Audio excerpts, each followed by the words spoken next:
so much. I don't know if this is right, but we can rearrange it if it don't work. Bob, where were these in the 70s?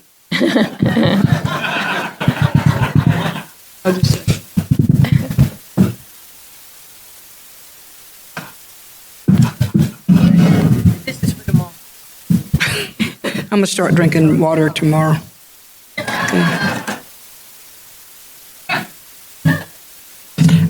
For the newcomers, I have this timer thing.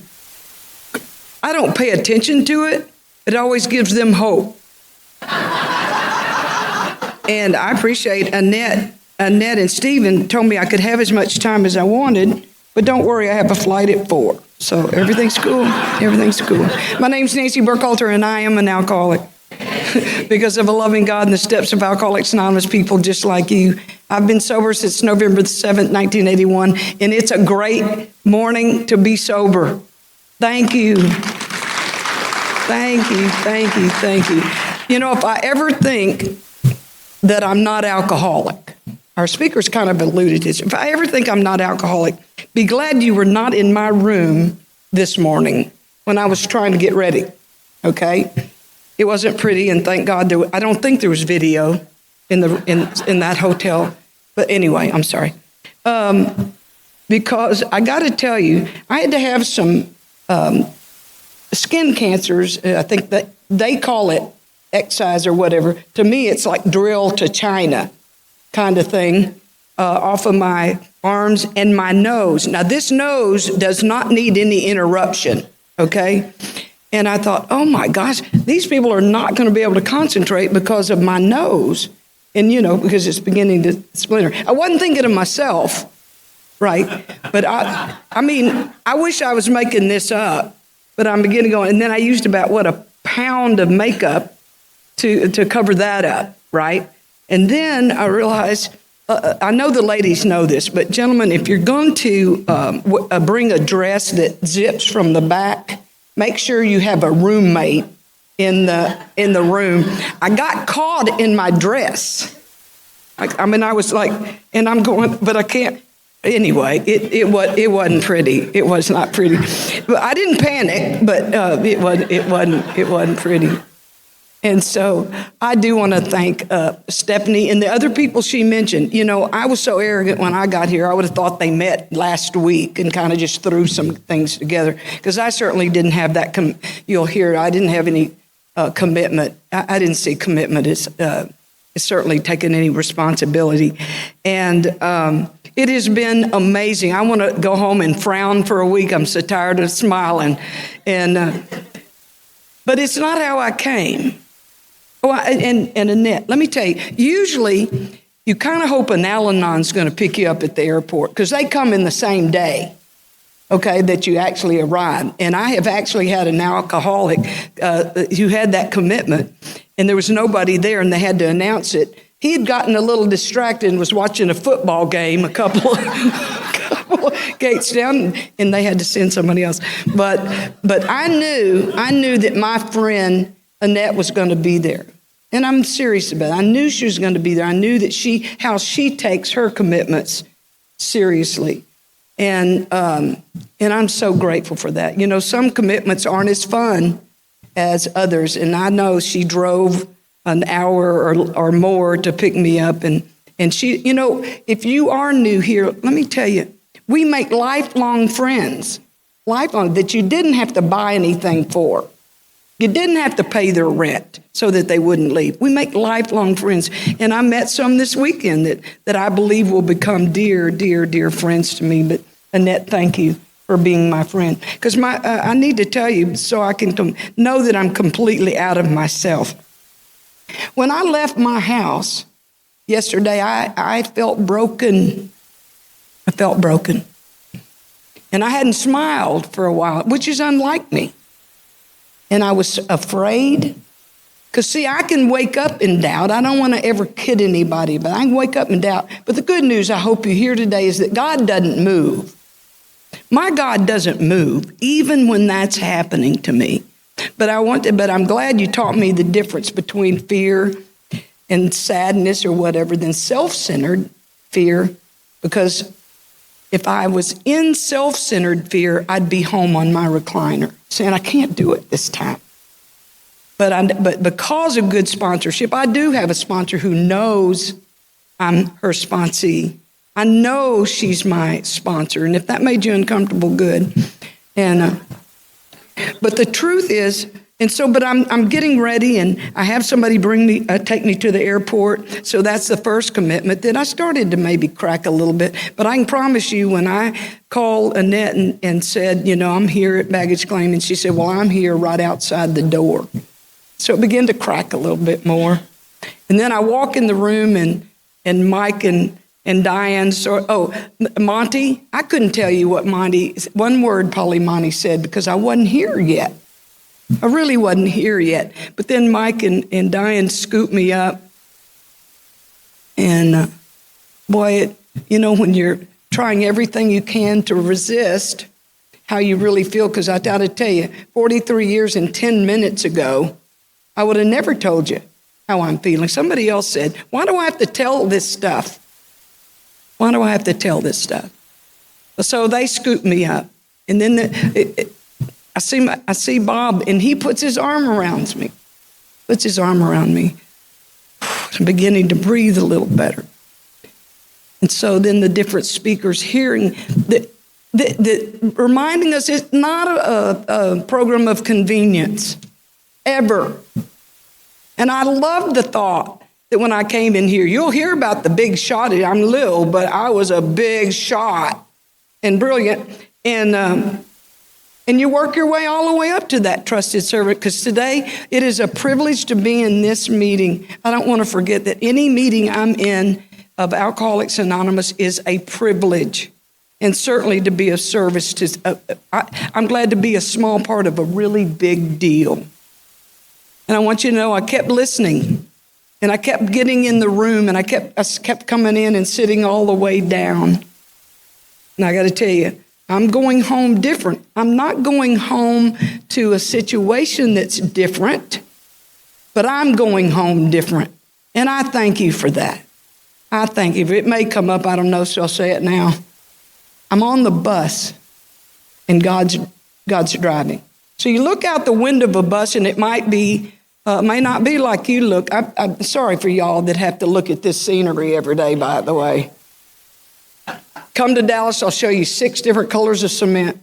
But anyway, but I'm looking out that window, and sometimes it's ugly. Sometimes it's just cement. Sometimes there's not a tree. Sometimes there's not kids playing. Sometimes, but if you stay on the bus with God driving, the bus is going to move. The bus is going to move. And before you know it, the scenery might start to change. Today I want to stay on the bus. And so thank you, because you kind of ruined my bad mood.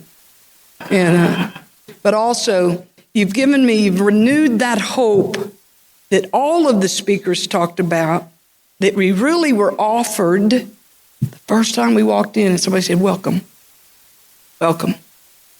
So I want to tell you that I grew up in alcoholism, and I know that is not unique in this room. It's not unique in this room.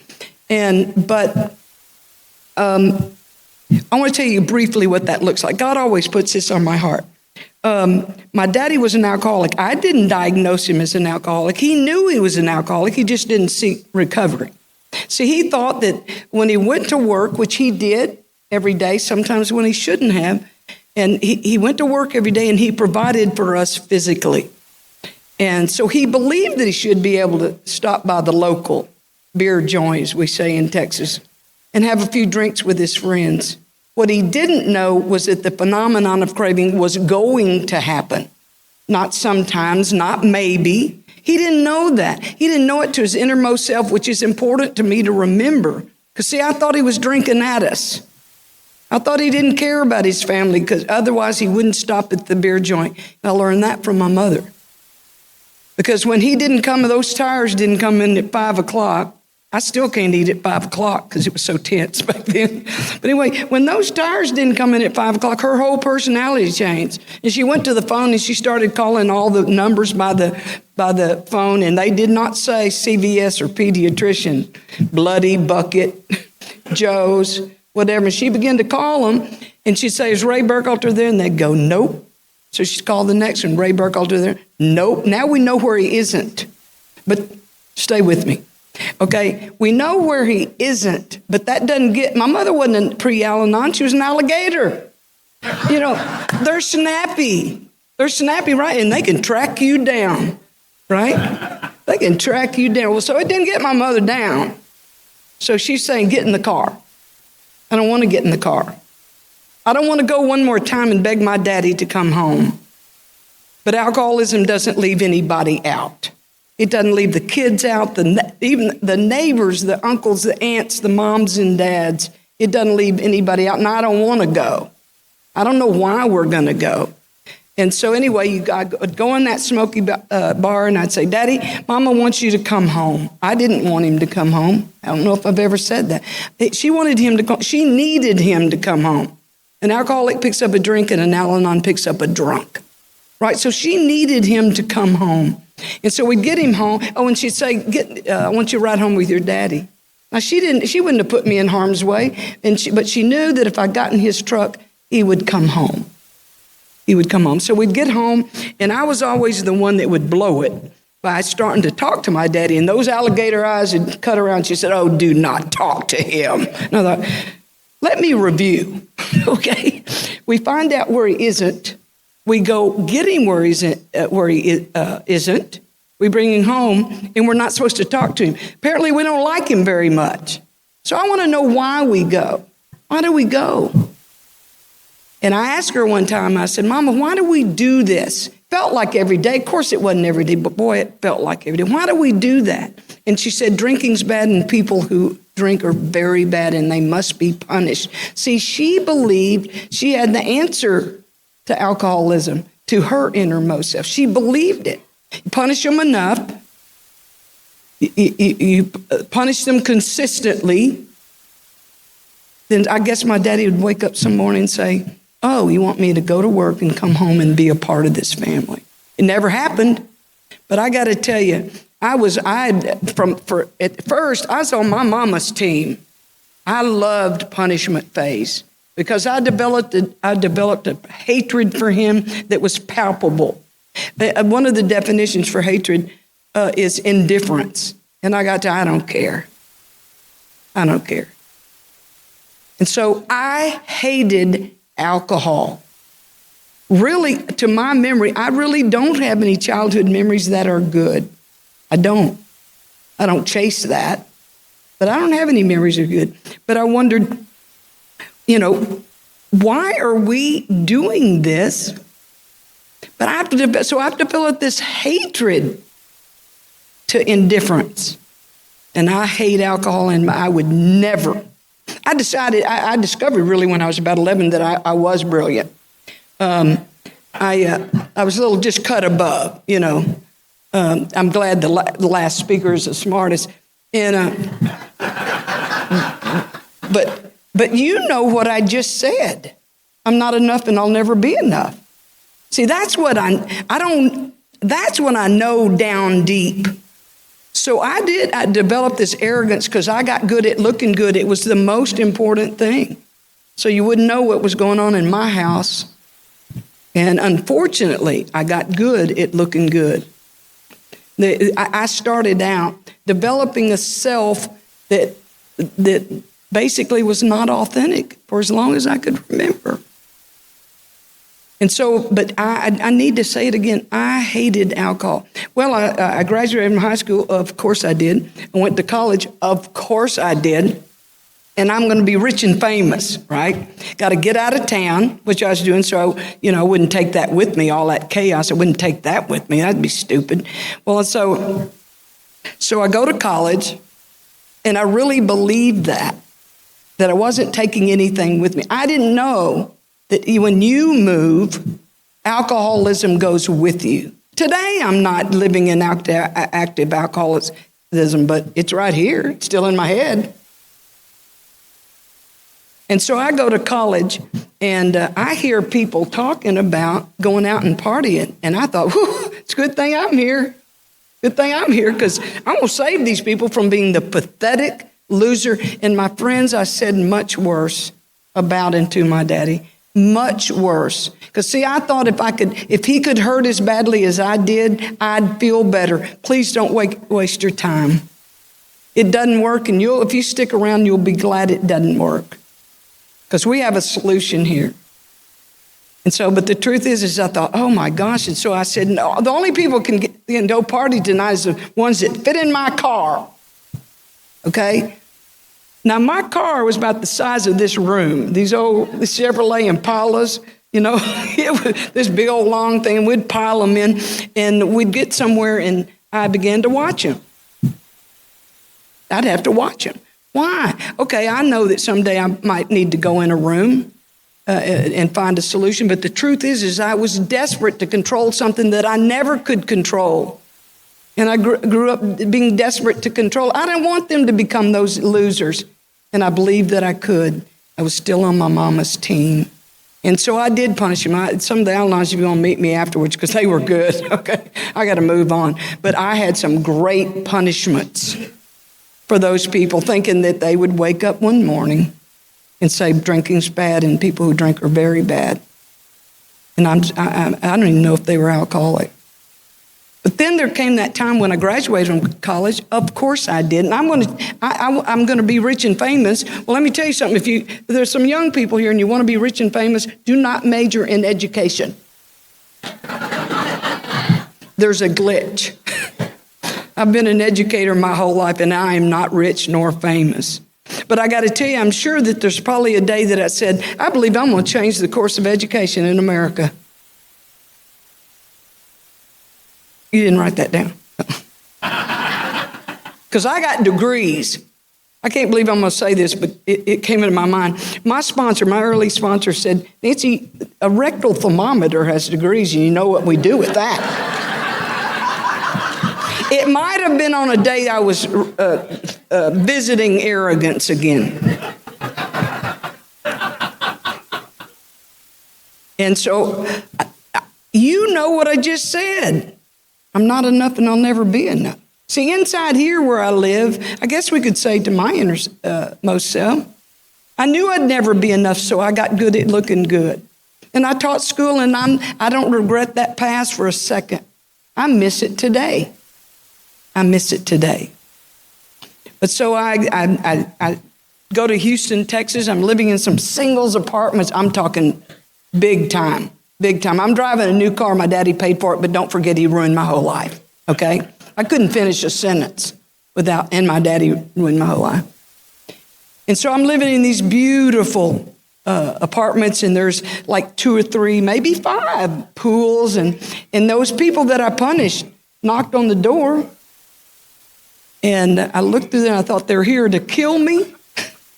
Or I couldn't imagine what they were there for. And I opened the door and they said, Nancy, do you realize that there's partying going on in your apartments like all the time? And I said, no, I would have called the police. Let me tell you, partying. And they said, we want a party. I know now they wanted my apartment number, because you have to have an apartment number to get in. But the truth is, in a million years, they never thought the words, then let's party, would come out of my mouth. Hated alcohol. And they said, you got to take your own containers. And I probably picked this up. I don't know. You got to bring your own containers. And I didn't want them to go away. Because every step, probably, maybe every step, talks about, of course, all the literature tells us the problem, but then they say there is a solution. But that isolation, boy, I was lonely because I don't know how to be a friend among friends or a worker among workers. And so we go down to the party, and we start to drink, and those friends did the same thing they always did. They went home with people they did not know. Couldn't stop it. Tried to stop it. Got them in my car on the way home and punished them. Okay? But about 9:30 or 10, I'm sure I went, oh, goodness. Oh, my word. See, I gotta go. I got to go because I got to go to work tomorrow. And I certainly am not going to drink like that. I would never drink like that. I got degrees. I got degrees. I got a good job. I go every day. I'm responsible for children. I'll never do that. And I remember walking up those stairs, opening the door, looking in a mirror and saying, girl, you even drink better than other people. Because I got to believe that. Do you know alcoholics lie and then they're first in line to believe it, right? And I got to believe that because I think I do somewhere inside know that I'm wrong. But I didn't drink irresponsibly. I'm not going to be pathetic loser like my dad. Not going to happen. Impossible. Please hear that. Impossible. It was talked about clueless. Clueless. I would be giving myself too much credit to say that I soon realized I had a problem. Clueless. Because I was doing all the things. I had all the things, and I'm doing all the things that a responsible adult does. As a matter of fact, I'm doing mine and yours. I mean, truly. Because I knew better. I was desperate. I didn't know better. I was desperate for you to think that I knew better. Because you're going to see what's inside, and it's ugly. Because alcoholism is ugly. But I didn't cross any lines. See, my daddy drove intoxicated. To me, and I am being serious, how pathetic. How pathetic. How could you do that? How could you take other people's lives? I don't even know if I was concerned about his because I didn't know I was consumed with me. Drink and drive. He had to have that drink on the side of the bed table to get up to go to work. How pathetic. And it would never happen to me. I thought, well, I've got standards and rules. And I want you to know I didn't break one of them right up until I did. I don't know if I saw it. I don't know. But the first time I realized, I've been drinking and I got to drive home. Well, I'll be real careful. And I'm driving home and I thought, I can't believe this. But being as smart as I am and knowing how it makes me feel, I'll never do it again. Well, I don't know about you, but the second time it wasn't so hard. And the third time, and I probably told one of those lies and believed it. I think I drive better. I'm just looser, Something. I got to convince myself. But I'm so glad nobody is happier than me that I broke all the rules. Because I got to get to the good part in this beautiful Sunday morning. I got to get to the good news. And so somebody else, let me tell you about my last drink because you enjoy it more than I did. Okay, we're having a dinner party. I lived in this beautiful home and it's landscaped and there's a Mercedes convertible in the garage and a custom van on the driveway to pull the boat. And I didn't own any of that, but I made it look like I owned that. Virtually rented a room there. But I'm serious. I could make you believe that I own that. We're going to have this dinner party. I got to hurry. And I woke up that morning, I'm going, how stressful. It is kind of stressful to have a dinner party. And she was very wealthy. And so we had everything you could possibly imagine, in terms of food and every kind of drink that you could imagine. And maybe some outside issues. I don't know. I would never even think about knowing, right? So apparently at 2:30 that afternoon, I didn't care who came to the stupid party. Because I was smooth. Smooth sounds better than drunk. And so I said, man, I'm smooth and I don't care who comes. But apparently people did to a dinner party.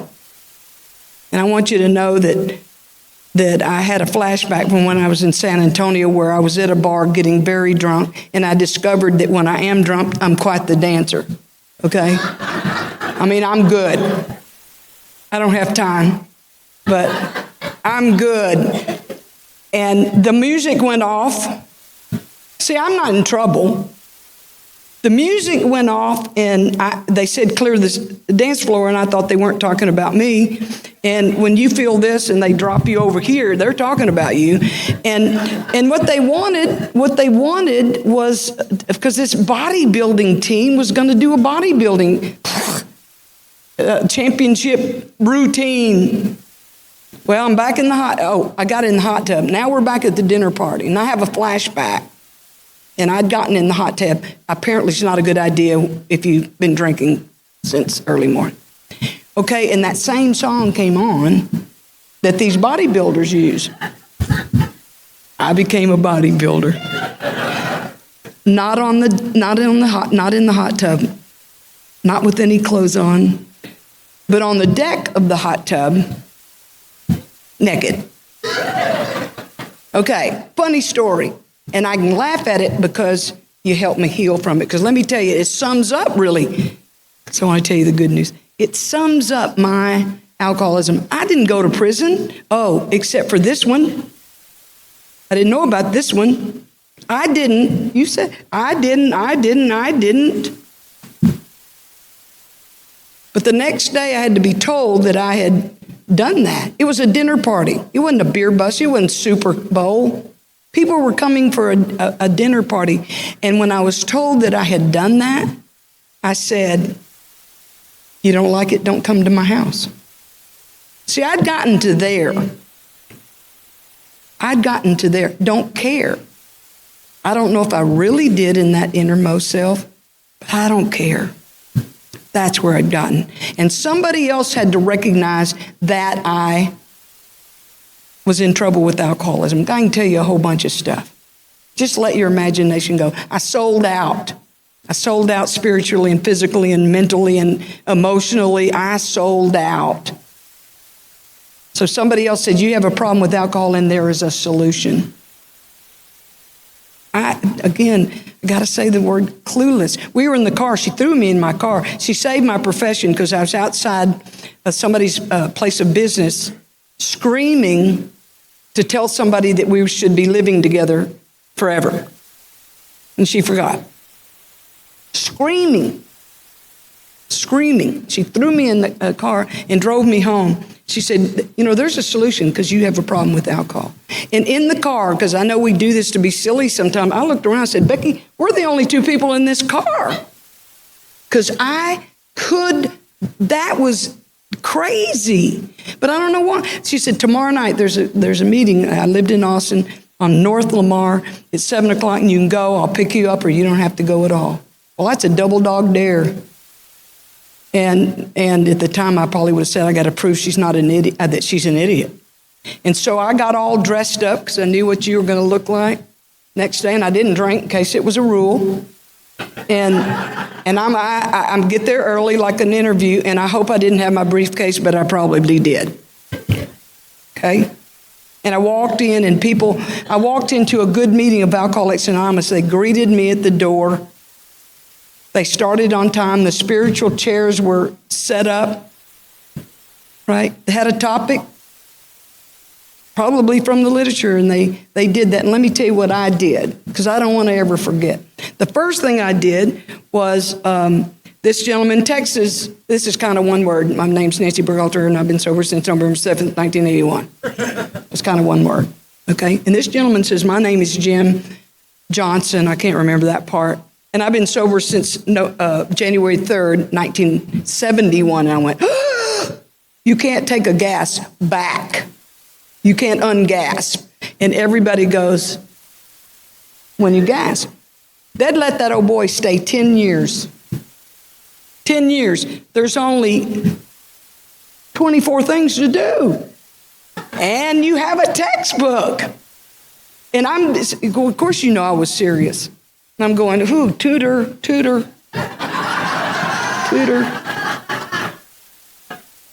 Ooh. The next person, no, not the next person, but I realized that there was a chance, like many organizations, there was going to be a question and answer period at the end. So I memorized the first 3 steps so I could refer to them when they called on me. First meeting. See, I'm desperate. My arrogance walked in the room before that night, but it's based on terror. What if you find out something I don't know? I'm ready to speak in my first meeting because I got to look good. Then the third one's not so funny, and I'll never not tell it. There was this young lady who was talking, and she began to cry. And she was talking in my mind. Thank goodness, only in my mind. I'm going, take a note. She has no social skills. But I was serious. I'm going to talk to her after the meeting. She needs to cry or she needs to talk. Because I was uncomfortable. That's the key word. She began to talk, and she said she'd come upon a accident on Mopac in Austin, Texas. She was a registered nurse, probably within her first year, and she had watched a baby die. Take a note. That's what I brought to Alcoholics Anonymous. And I can tell it because I'm not her. I am not her because of the good news I get to tell you. But I want you to know I didn't do a lot. I signed up. You know, it looks good when they're going to have a potluck. They're going to have a something. And I'd sign up. They want you to go. When you sign up, they actually want you to follow through. And that's the part I couldn't get for a while. I could not. And again, I thought I was so cool. I'm not shy. I thought I was so cool, right? I didn't know that there was terror in here because I wouldn't have known a feeling if it hit me. If it slapped me, I wouldn't have known because I'm not going to have them. I'm not going to have them. Not going to happen. You get hurt when you have feelings, right? But I started watching people like you. Started watching people like you. And I realized that, you know what, I only drank when I was mad or sad. These people are talking about going to jail and whatever. Well, you call it restless, irritable, and discontented. Well, see, guess what? Restless is perpetually agitated.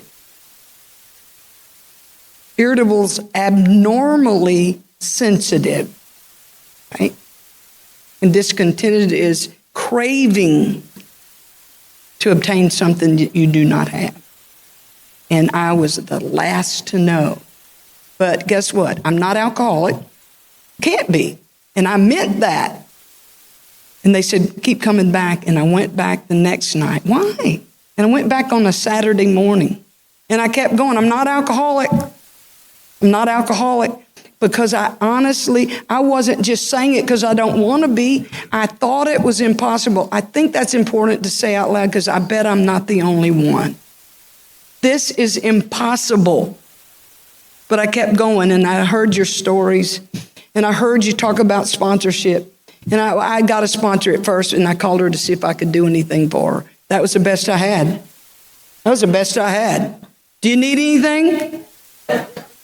Nothing authentic about me. But I watched you, and I listened, and I didn't want to share at a meeting. Because, see, I'm seeing how it works in others. I'm seeing the light in your eyes.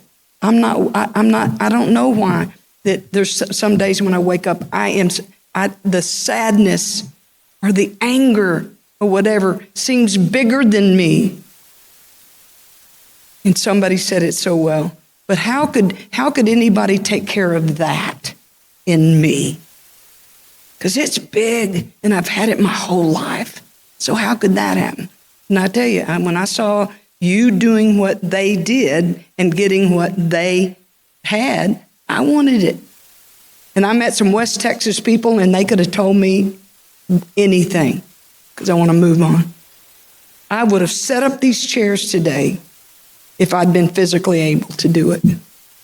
I don't have enough time on this planet to give back what Alcoholics Anonymous has given me. Don't have time.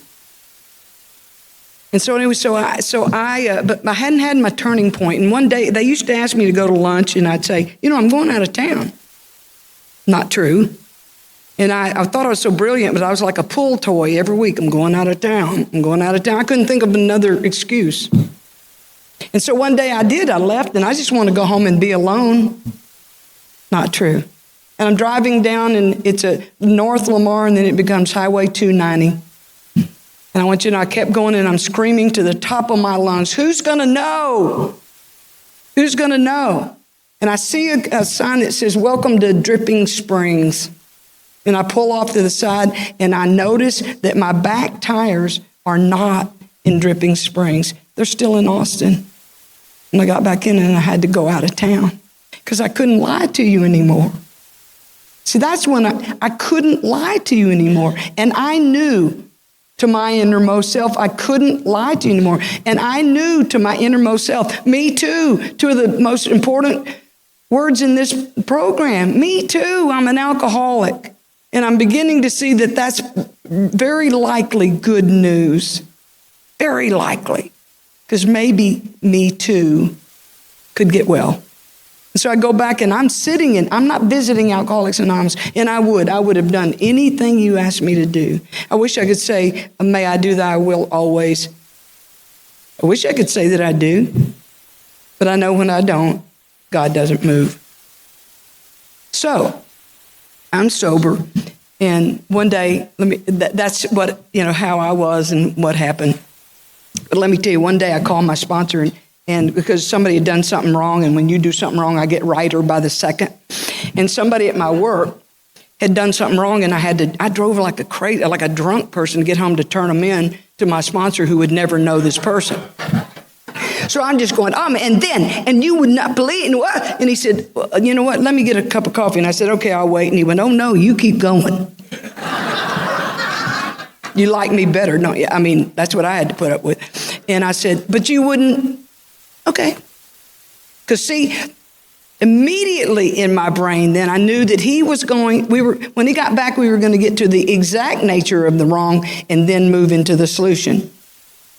And we did. And he said, actually it was a couple, Linda and Dennis Lamphere, and they used to gang up on me. And they said, we got some promises for you, and it describes my life today, and it's the best news in town.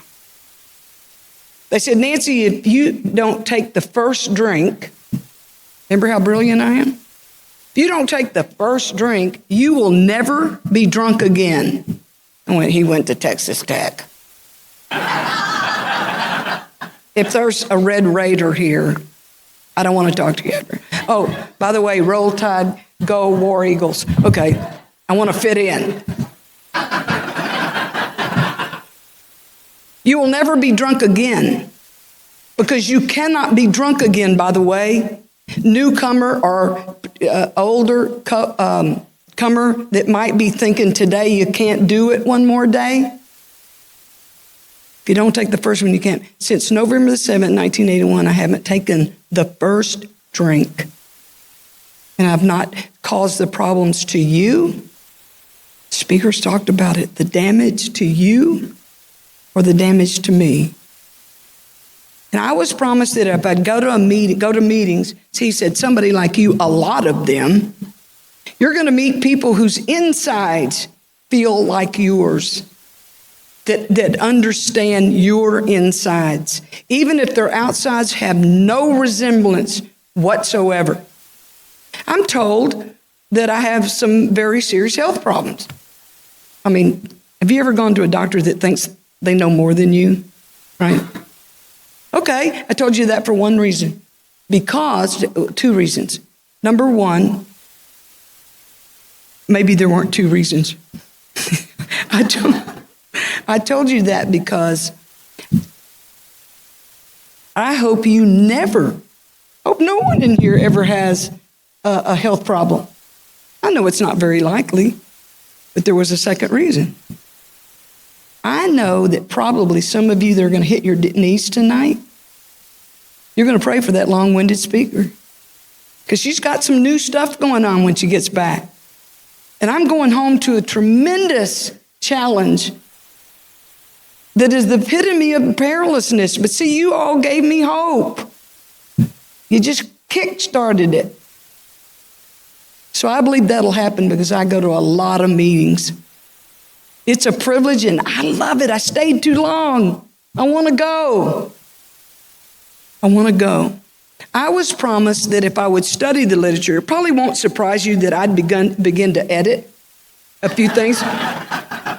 One of my majors is English, and it's very archaically written. And there are grammar mistakes. There are. I'm just saying. Now, I'm writing, but let me tell you, it doesn't need any help. And if there ever comes out a book, As Nancy Sees It, do not buy it. Do not buy it. But I'm editing, because that's the best I had. That's the best I had. And he said, if you'll study that book, every problem you have and every problem you cause, the answers are there. I already said it. It tells us about the problem. It tells us a lot about the problems. But it never leaves us there. It never leaves us there. Don't you love the great fact or what, and then they say it again. Well, which one is it? Because I ask a lot of questions. So he promised me that. Still coming true today. I have people in my home. It changes your home, by the way. I have people in my home, and we do step studies now. We're starting the 12 and 12 again with the people I sponsor on Zoom, because I have people from all over, and then they're able to join the people that live close. What a privilege. I used to think, why do we read how it works every time? It's not that hard. That's what I brought. It's not that hard to understand. See, I'd have never thought about that person who's never heard it. He promised me if I'd study the literature, all the problems could be solved with the literature, because it is God-driven and divinely written. No human power. I was promised that if I work the steps with a sponsor, they get touchy if you do them on your own. They don't like it. But let me tell you, of course that's true. Because see, I was promised if I worked the steps with a sponsor, I could become anybody I wanted to be. I didn't want to be that person who judged somebody who'd seen a baby die. I don't want to be somebody that wants to know what side of town you live on. I don't want to be her, and I'm not. Because I have worked these steps, and I have a sponsor that does not take spring break. Doesn't take off for Christmas. And I'm going to work. Well, how could it not be true? Because in the first step, I thought you asked me to give up, and I am competitive. I am so competitive. You didn't ask me to give up, except what wasn't working. You asked me to give that up. You asked me to surrender to the 12 steps of Alcoholics Anonymous. I love to talk about this step. I surrender to a solution that is filled with action steps that are filled with principles that I'd always wanted. You ask me in the second step, no one is more excited that they say, find your higher power. Again, that's already been talked about this weekend. Find that higher power. The 12 and 12 says we're not going to tell you what to believe or if to believe. Find yours. And I balked some because I'd left the church. Church is still going on. Church is doing fine. I left the church, so would God want me?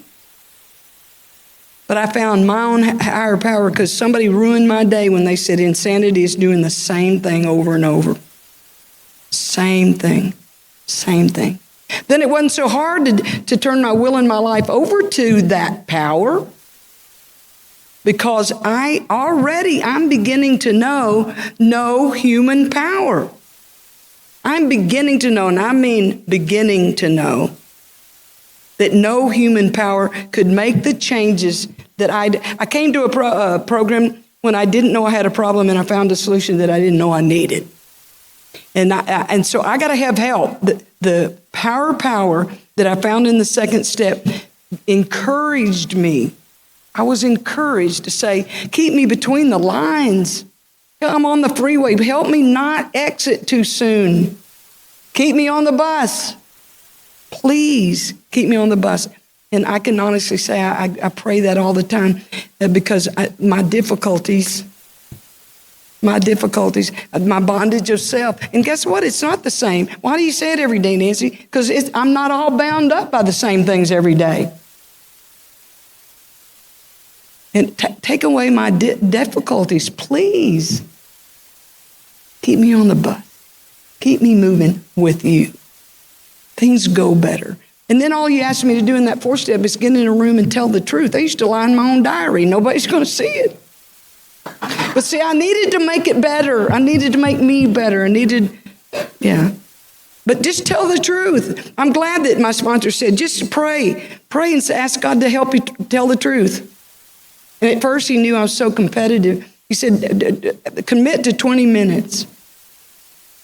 Because he knew if nothing came, I'd throw it and say, this doesn't work. And I did that. And in the fifth step, I'd always wanted somebody to listen to me and not say, it didn't happen like that. You're sensitive. You're just sensitive. It didn't happen like that. Even if it didn't happen like that, they just listened. They just listened to me. And then, of course, during this time, we're working with the literature. Every time, by the way, if you have a question and you start to wonder whether it works, the sponsors just open a page. And they go like that. I used to think there was a sponsor school, okay? But they listened. And I've had the privilege of listening with no judgment. And I got to tell you, I know I'm not the only one in the room that has heard horrible things that touch their soul in a way that is indescribable. And my reaction, in fact, I called Dennis and I said, I'm going to hear my first fifth step, and I'm terrified that I'll react. He said, you wouldn't have made the phone call if you didn't care about not reacting. You wouldn't have made this phone call. And we prayed together. And I could look at him and I could say things like, I love you, either me too, or I'm really sad that you had to make that decision. I'm really, really sad. I'm really sad that happened to you. But I promise you, because I could make a promise, that we're going to keep going. And there's freedom. Because I can promise you that. There is freedom. And so, like I said, that fifth step, I've given fifth steps to my sponsor, and I've had the honor to be that trusted servant. It says in the book, privilege. And then in the sixth step, they're saying, you know what? You really do know that if you could have changed this stuff, says it. If you could have changed this stuff, you would have. I didn't want to be a jerk. I didn't want to be, if you don't like it, don't come to my house. I don't want to be her. I still don't. Now, see, I'm talking about then, and I'm talking about today. I'm talking about last week. I don't want to be that person even. And so you're asking me to identify those things that I want to humbly ask. And I got to tell you, I don't get to hide behind words. I did it really well. I don't want to be, I always lived on the surface of the water. I didn't want to dive deep until I realized if I do dive deep and find those character defects, you're going to come up, and you taught me how to swim. And you go upstream, so I'll come to you. So I started writing. I don't get to say impatience. I get to say, it looks like, and the silly one, I guess, came to my mind is that 1, 2, 3, 4, 5. Clearly, they have 16 items, and it says 15 or less in the grocery store. Clearly. I can go there. So I say that. I list those things. This is what I want. Today, this is what I want to humbly ask. And I got to tell you, you just have to humbly ask. And I just want to tell you, I don't know what the time I forgot to look, so help me. If y'all start leaving, I'll stop. Or if you go like this, Diane, help me. I like to tell it my trash story. I'm a trash lady in the Banter place.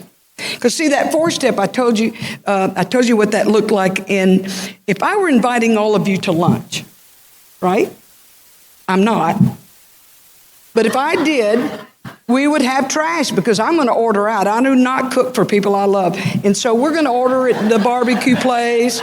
We're going to whatever. And after we eat, I'm going to hand Bob his bag and Mike and Diane their bag and Annette her bag. Because I want to just put your trash in because I don't want to look at mine. So I want you to put your trash in. And I think the sixth step is to take the trash to the curb. I think it's to take that, but what if I need jealousy? What if Take it to the curb. I don't know. I can tell where my spiritual life is I open the door where the trash is and it's screaming, no more. And I close it real fast because it ain't my turn to take it out. Those 25 feet. I know that something's going on, actually. Take it to the curb. I think the sixth step is to leave it at the curb. I picture myself running behind the trash truck, thinking I need something, and I'd be too embarrassed. Okay? And let me tell you, on Wednesday mornings, way too early, I hear the trash truck in Denton, Texas, coming by to pick up trash. And the fellows have never knocked on my door and said, Nancy, that is too trashy. We are not taking your trash. You can call Louisville. Never. Well, guess what? God has never knocked on my heart or my soul and said, Nancy, I can't take that. It's too trashy. And right now, even that, whatever's coming to your mind, even that.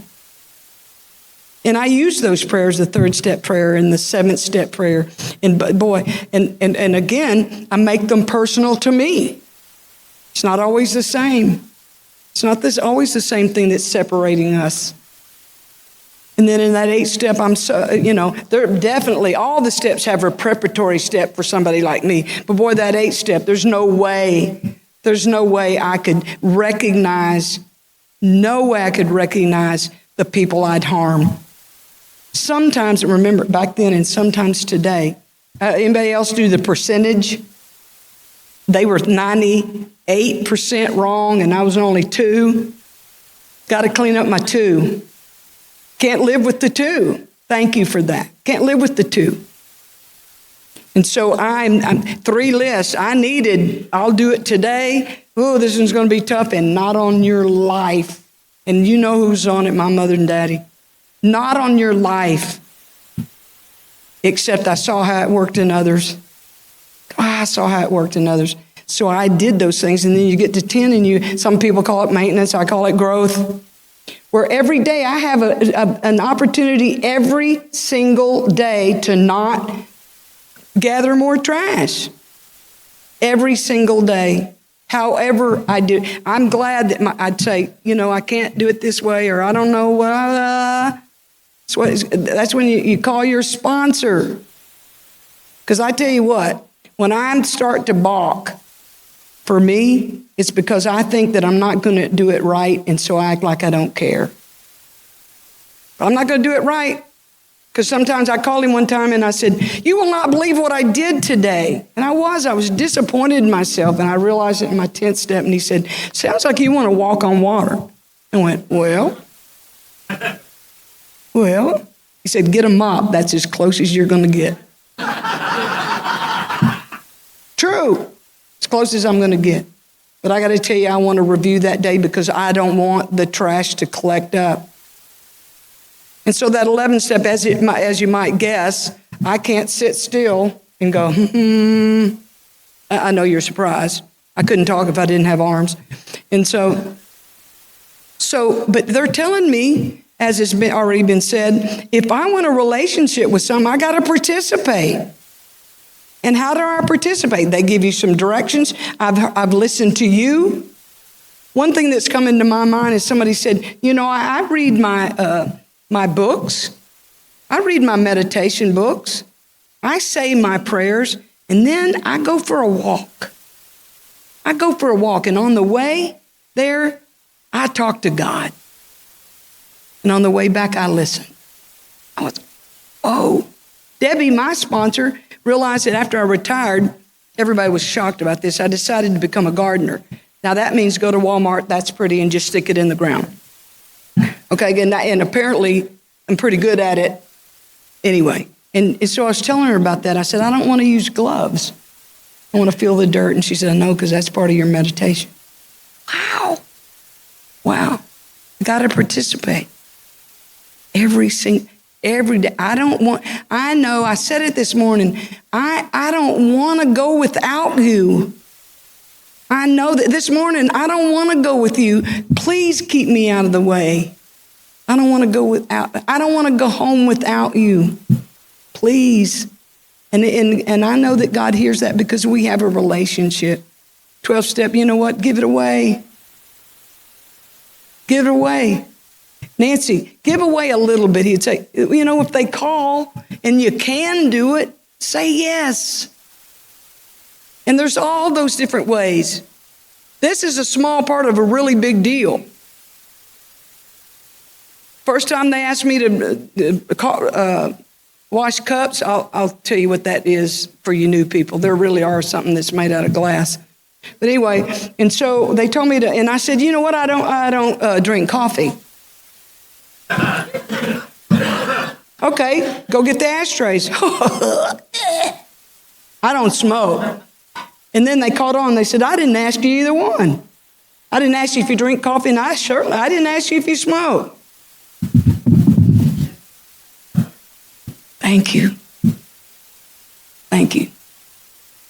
Give away a little bit, and he said, you'll get back tenfold. Look what I'm getting back. Look what I'm getting back right now. Just because I'm not sure what time it is, I'm gonna end with, I'm sorry, I almost forgot one.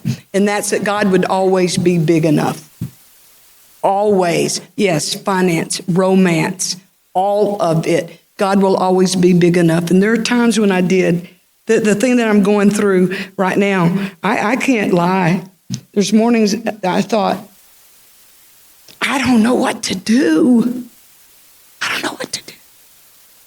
But I believe you do. I don't understand, but I know you do. God is always big enough. Let me tell you how I know that. My parents that I hated so badly, my daddy got sick in 1988, and I'd already been with you for a while, right? And I didn't know what to do. And when I walked into his hotel room, and he was kind of visibly shaken, and I'd never seen that. And he said, the doctor said there's nothing I can do. They can do. And I didn't do two things. I didn't crack a joke, and I didn't say, oh, Daddy, that's not what they said. I said, Daddy, I think that's the truth. I think that's where we are, but it's going to be okay. And my whole life, I had to know what okay looked like to say it's going to be okay. And I kept being of service. What do I do, Dennis? What do I do, Linda? You go in, and why don't you touch him and look him in the eye and tell him that you love him if you do? And I'd fallen in love with him. And I did that. And I did it every time I saw him. And at 4 o'clock on Christmas Day, 1988, my daddy went home, and I had no unfinished business. Are you kidding me? None. None. Nothing left unsaid. And you answer those questions, nothing left unsaid. And then for 12 more years, I had with my mom, and she got sick. And when we found out she couldn't live alone, I always thought she'd live by my brother and the kids. And I got that call, and she said, Nancy, you and Sherilyn had always said I could come live with you if I needed to. She wanted to be in my home that was safe. She wanted to be in my home that was filled with sobriety and recovery that when she walked in the door. I wanted to make it perfect. You can't. But I'm glad you taught me to want to. I treated them horribly. So we brought her to Denton, Texas. We couldn't have known it was going to be so short.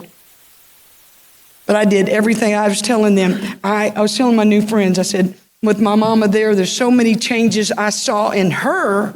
She didn't go to any meetings. She saw how it worked in me. And we fell in love. And then there was that day, we used to just go all the time where you're driving behind the ambulance, but she'd always stay 3 days, and she had a fluid around her heart, and they'd drain that, and then she could always come home. And I had a commitment. Anyway, I walked in one morning. She said, I didn't think I'd see you today. And I said, well, and she said, you have a commitment. I think she had my sponsor on speed dial. And I said, I know, Mama, but I don't want to go. And she said, I know, but you have a commitment. She knew what you taught me. Commitment is doing what you said you'd do long after the feeling's gone when you said yes. I said, I don't want to go. She said, I know, but you got to go. And so I got up in the bed with her. And I had this flashback about how I used to whine about, I don't even know if my parents ever even rocked me. It's okay when you're 6, but when you're 55, that's, I don't know if they ever rocked me. Well, guess what? I had my arm around my mama. She had her head on my shoulder, and I was rocking her. What does that have to do with sobriety? Everything. Everything. And she said, you got to go. And I said, Mama, you want to sit in the chair? She said, oh, yeah, I think I'd like to sit up. And so I put her in the chair, and I knelt before her. In the 7th step, you taught me that humility, one of the definitions that I like the most, is the ability to stand up, but the willingness to kneel down. And so I knelt down and looked at her and said, I tell you today how glad I am that you're my mama? She said, oh. She said, you got to go. And I did. When I got off the airplane, my phone rang, and it was the nurse, her favorite nurse that I knew should be off duty. And she said, Nancy, after you left, we had to put your mama on a ventilator, and I don't think she's coming off. And I said, okay, I can be back. I'll go 2 gates down, and I can get back. And she handed the phone to the cardiologist that was in the room. And he said, Nancy, don't do that. Oh, the hair on my neck stood up. And he said, Nancy, if I tell your mother that you're coming back, she'll try to come back. And she doesn't have anything to come back to. Imagine how hard that was to say to me. And then he said, you've been a good daughter. When I do the 7th step and I ask God to take away the difficulties, I say, please let me be transparent, because I want people to see your power, love, and way of life. That's what I asked for. And he had to see you in me, God in me, that I found in the 2nd step. He says, you've been a good daughter. And my mother went home that night. No unfinished business. None. Thank you. Okay, I want to read something just to end with. You know, when a speaker says, I only have one more thing, count on 30 minutes, as Bob said. Okay, it's on page 276 in Keys to the Kingdom. The last 15 years or 43 of my life have been rich and meaningful. I've had my share of problems, heartaches, and disappointments, because that is life. But also I've known a great deal of joy and peace that is the handmaiden of an inner freedom. I have a wealth of friends, and with my AA friends, I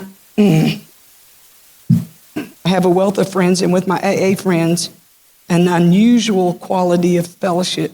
For to these people I am truly related, first through mutual pain and despair, and later through mutual objectives of newfound faith and hope. And as the years go by, working together, sharing our experiences with one another, and also sharing a mutual trust, understanding, and love without strings, without obligation, we acquire relationships that are unique and priceless.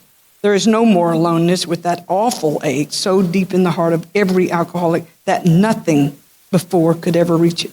That ache is gone and never need return again. Now there is a sense of belonging, of being wanted and needed and loved.